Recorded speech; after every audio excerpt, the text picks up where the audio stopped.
Bettina, you now have a different perspective. You're looking across Durham Public Schools. So, what successes and challenges have you seen in DPS this past year? Yeah, thanks, Scott, for that question. It's been a different year, but there's been a lot of success in Durham Public Schools. This fall, we brought students back to somewhat of a more normal schedule, even though there's been some disruptions, and really put into place some safety practices to mitigate the spread of COVID-19 so our kids could be in person learning. The first thing we focused on was the social and emotional health of our students. We recognized that the isolation of being at home took a toll on all of us, students included. So we've adopted curriculum to help support growth mindset, self-regulation, self-efficacy skills.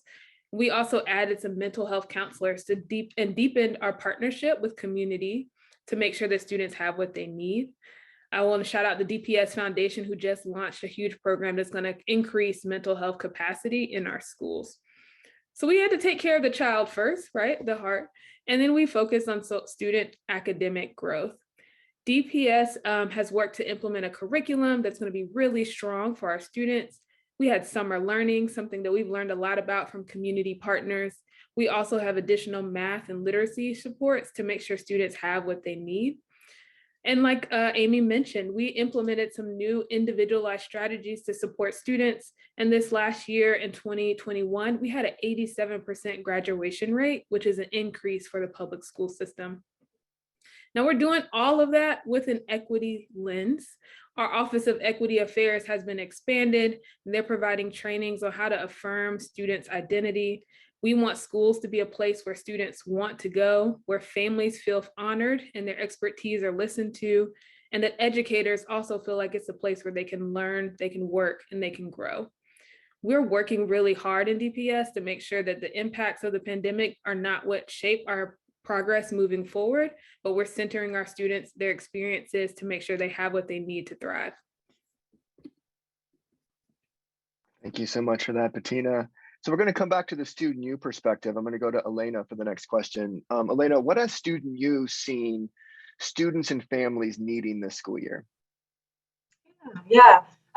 So like Bettina just shared, this school year has definitely been a roller coaster, and there have been a lot of successes and challenges that our school community has experienced. Here at Student U, though, we've seen a lot of needs for our students and families, but I'll highlight 3 areas in particular and share some examples of what that's looked like for us. To get us started, I actually want to also ask for audience participation.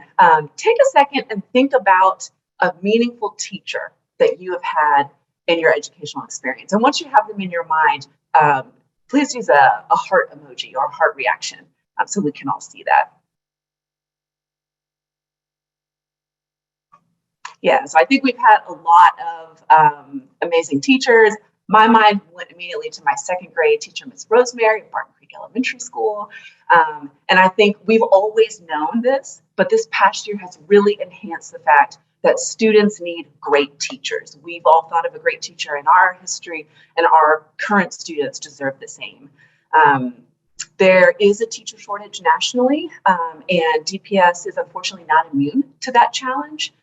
While COVID did disrupt things, we know that students are brilliant and capable, and they can make up academic gaps, but they can't do that without great teachers. And so let me give you an example of what that's looked like for us this past year. Every year, we hold an application period for interested students to apply to our program. And part of that process includes submitting grade reports.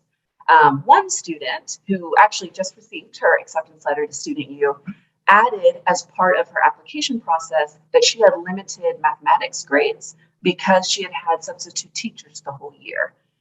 Another example is from our middle school staff member.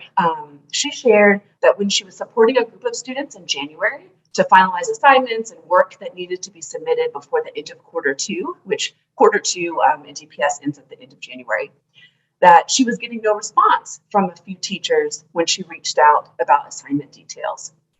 She later found out that several of them did not return after the winter holidays, so there was no instructor for those courses, and students were submitting assignments for the courses that students were submitting assignments for didn't have an instructor, and so students were feeling really nervous and kind of worried about how they would wrap up the quarter well. I think these examples highlight some of the hidden ways that teachers are so enormously essential. They're not only necessary to support the academic progress of students, but they are the ones who day in and day out create stable, caring environments for our next generation. And that importance can't be understated. Questions we're holding at Student U in regards to this is, how can we support our community's teachers through the work that we are doing? And how do we support students academically and social emotionally during seasons when they are experiencing teacher turnover? A second need we've seen is we've unfortunately seen an increase in the need for mental health supports, both for students themselves and also for their parents who are seeking out knowledge about how to help their children. This is not new. These needs were all here prior to the pandemic, but COVID-19 really brought them to the forefront. I encourage you all to take a look at the Onward white paper that we will send out in our follow-up communication from this event.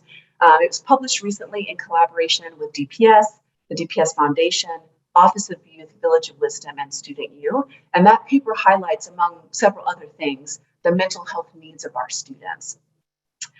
Let me give you an example of what this has looked like for us at Student U this year. A high school student in our program spent a lot of time at home at the beginning of the pandemic and unfortunately suffered from excessive video gaming.